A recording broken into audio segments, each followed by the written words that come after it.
আসসালামু আলাইকুম। একটা কথা না বললেই নয়।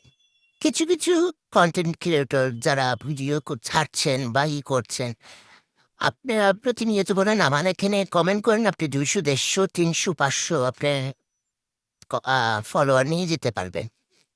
আপনি যে নিজে যে বলছেন, আপনারা কি নিজেরা দিচ্ছেন?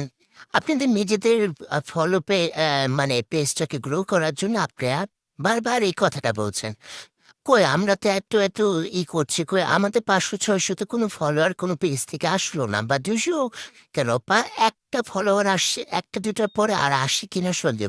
বলবেন কি ভালো কনটেন্ট আমরা বানাই না। আমরা তো নোংরামি কনটেন্ট বানাচ্ছি না। আমরা ভদ্র শালীন কনটেন্ট গুলি বানাচ্ছি। আমাদের কনটেন্ট গুলো আপনাদের কাছে কেন পছন্দ হয় না? কারণ আমরা শালীনতা নিয়ে কাজ করছি। আর যারা এই কাজ করছে আপনার প্রতিনিয়ত মানে যেকোনো আ একটু নাচ গান করে করছে, তাদেরটাই আপনারা ভিউ লাখ ভিউ হচ্ছে, আ লাইক কমেন্ট পড়ছে, সবকিছুই হচ্ছে। কিন্তু আমাদেরটা হচ্ছে না এই কারণে কারণ আমাদের তো রান্নার ভিডিও। আর ওইভাবে আমরা এত প্রেজেন্টেশন করতে পারি না। কারণ আমাদের আমরা নিজেদের এতটুকু পারি ততটুকুই করি। কারণ আমাদের সাপোর্ট দিয়ে যে হাসব্যান্ডরা দের থেকে চাপ প্রয়োগ করে এটা সেটা কিনে তো আমরা ভিডিও করাতে পারবো না। আমরা ভিডিওর এই সিস্টেম বুঝি। বুঝি না যে তা না।